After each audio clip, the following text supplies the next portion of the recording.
The Battle of Grunwald. The Battle of Grunwald, which occurred in 1410, can be accurately described as a clash between Western and Eastern Europe. In the Teutonic Order's army, soldiers and knights arrived from present-day northern France, Belgium, the Netherlands, England, and even distant Scotland and northern Italy. However, the majority of the warriors came from Germany. Most were from northern Germany, with many Germans from Prussia, Estonia, and Latvia, which were part of the Teutonic Order's state of knight monks.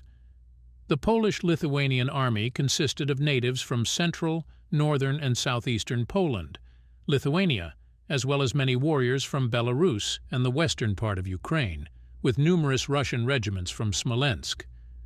There were also soldiers and knights from Hungary, Bohemia, and the eastern part of present-day Romania. Even Crimean Tatars were present. The Teutonic Order's army numbered 12,000. The Polish-Lithuanian army was larger, with around 17,000 men. In this battle, field artillery was widely used for the first time in Central and Eastern Europe. The Teutonic forces had 22 cannons, called bombards, while the Poles gathered about 50 guns on the battlefield. Composition of the armies: Teutonic Order, knights, 3,500, men-at-arms, sergeants, and city guards, heavily armed infantry, 4,500, crossbowmen and light infantry, 4,000 Polish-Lithuanian forces, knights, 4,000, light cavalry, 4,500, heavy infantry, 4,500, archers, crossbowmen, and light infantry, 3,500. The heavy and bloody battle ended in a complete defeat for the Teutonic Order, with over 2,000 Western knights killed in action. The Polish knights also suffered heavy losses, with more than 800 nobles killed. The Battle of Agincourt. The Battle of Agincourt was one of the largest battles of the Hundred Years' War, occurring in 1367. Two armies clashed here, an army consisting of knights and warriors from Spain, England, and Portugal, an army consisting of Spaniards and Frenchmen. The Spanish-English army was large by the standards of the time, with 28,000 soldiers.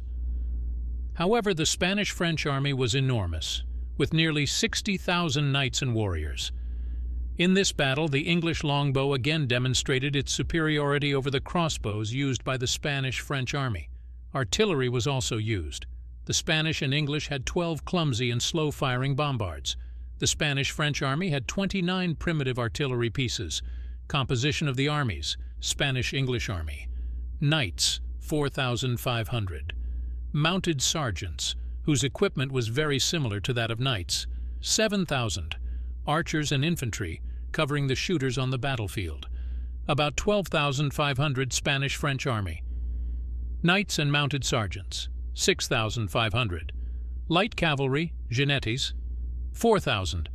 Up to 10,000 shooters, crossbowmen, archers, and slingers. The rest of the army consisted of infantry, mostly poorly armed and poorly trained militia from Spanish cities. The battle resulted in a brutal defeat for the Spaniards and French. They lost more than 2,000 knights. Their opponents, the Spanish-English army, had much smaller losses, with about 250 knights killed. The Battle of Legnano. The Battle of Legnano, celebrated in the opera by the great Giuseppe Verdi, took place in 1176. It saw the powerful German Emperor Frederick Barbarossa's army against the army of northern Italy. The German army included warriors and knights from northern and southern Germany, Austria, and a small number of infantry from northern Italian cities. The German army numbered around 6,000 men. The Italian army was larger, with more than 7,000 men. The Italian army consisted of knights from northern Italy, Neapolitan knights and infantry, and archers from Lombardy, which is today a province of Italy. The unit guarding the Carroccio, a sacred wagon with Christian relics, called the Company of Death, was almost entirely made up of Milanese knights. Composition of the armies: German army. Knights, 1,700. Men-at-arms, 1,200. Heavily armed infantry, 1,200. Archers, 800. City militia, 1,000.